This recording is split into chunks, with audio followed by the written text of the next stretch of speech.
Palavras diárias de Deus. Quando, na era da graça, Deus retornou ao terceiro céu, a obra de Deus de redimir toda a humanidade já havia entrado em sua parte final. Tudo o que restou na terra foram a cruz que Jesus carregou em suas costas, o linho fino em que Jesus esteve envolto, a coroa de espinhos e o manto escarlate que Deus vestiu. Esses foram os objetos com os quais os judeus zombaram dele. Ou seja, depois que a obra da crucificação de Jesus provocou uma grande comoção, as coisas se acalmaram outra vez. A partir de então, os discípulos de Jesus começaram a levar sua obra adiante, pastoreando e regando nas igrejas por toda a parte. O conteúdo da obra deles era o seguinte: eles pediam que todas as pessoas se arrependessem, confessassem seus pecados e fossem batizadas. E os apóstolos saíram para divulgar a história interna, o relato nu e cru da crucificação de Jesus, e assim todos só podiam cair e prostrar-se diante de Jesus para confessar seus pecados. E além disso, os apóstolos foram por toda a parte transmitindo as palavras que Jesus disse. A partir de então, começou a construção de igrejas na era da graça. O que Jesus fez durante aquela era também foi falar sobre a vida do homem e a vontade do Pai Celestial, somente que, por se tratar de uma era diferente, muitos daqueles pronunciamentos e práticas diferiam bastante dos de hoje. Entretanto, eram os mesmos em substância. Ambos são a obra do Espírito de Deus na carne, exata e precisamente assim. Esse tipo de obra e declaração continuaram o tempo todo até o dia de hoje. Então, esse tipo de coisa ainda é compartilhado nas instituições religiosas de hoje e permanece completamente inalterado. Quando a obra de Jesus foi concluída e as igrejas já tinham entrado na trilha certa de Jesus Cristo, Deus, não obstante, iniciou o seu plano para outro estágio de sua obra, que foi a questão da sua encarnação nos últimos dias. Da maneira que o homem vê, a crucificação de Deus já havia concluído a obra da encarnação de Deus, redimido toda a humanidade e permitido que ele tomasse a chave do Hades. Todos creem que a obra de Deus foi totalmente realizada. De fato, da perspectiva de Deus, apenas uma pequena parte de sua obra tinha sido realizada. Tudo o que ele havia feito foi redimir a humanidade. Ele não a havia conquistado, muito menos mudado o semblante satânico do homem. É por isso que Deus diz: embora minha carne em pessoa tenha passado pela dor da morte, esse não foi o objetivo integral da minha encarnação. Jesus é meu Filho amado e foi pregado na cruz para mim, mas ele não concluiu exaustivamente a minha obra. Ele realizou apenas uma parte dela. Portanto, Deus iniciou a segunda fase de planos para dar seguimento à obra da encarnação. O propósito final de Deus era aperfeiçoar e ganhar todas as pessoas resgatadas das garras de Satanás, que foi a razão pela qual Deus se preparou novamente para enfrentar o perigo de vir na carne. O que se quer dizer com encarnação se refere àquele que não traz glória, porque a obra de Deus ainda não foi concluída, mas que aparece na identidade do Filho amado e é o Cristo, em quem Deus se agrada. É por isso que se diz que isso é enfrentar o perigo. A carne em pessoa tem um poder diminuto e deve tomar grande cuidado, e seu poder está em polos opostos da autoridade do Pai no céu. Ele cumpre apenas o ministério da carne, completando a obra de Deus Pai e sua comissão sem se tornar envolvido em outra obra. E ele completa somente uma parte da obra. É por isso que Deus é chamado de o Cristo, assim que vem à Terra. Esse é o significado implícito do nome. A razão pela qual se diz que a vida é acompanhada por tentações é porque apenas uma parte da obra está sendo completada.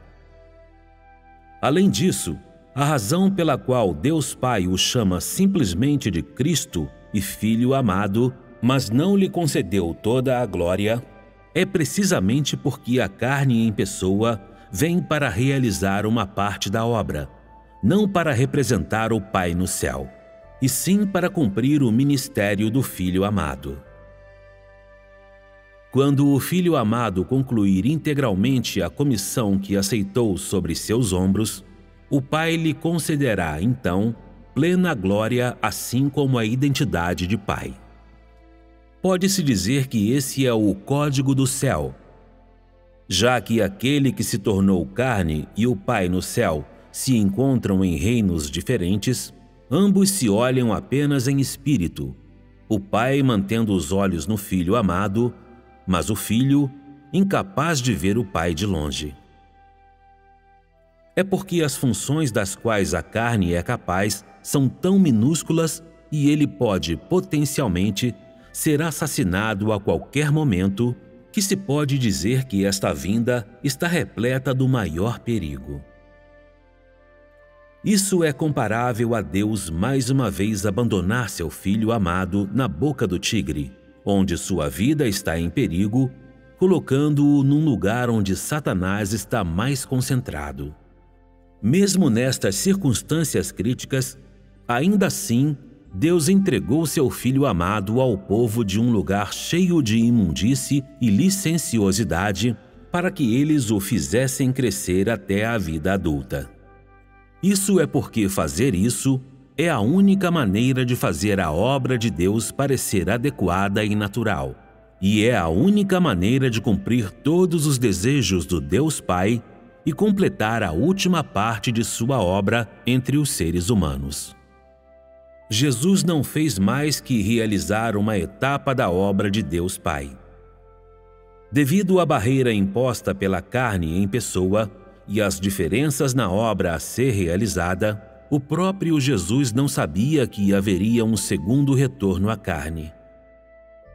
Portanto, nenhum expositor ou profeta da Bíblia ousou profetizar claramente que Deus se encarnaria outra vez nos últimos dias.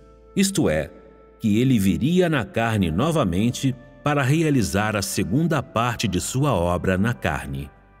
Portanto, ninguém percebeu que Deus já havia há muito tempo se escondido na carne.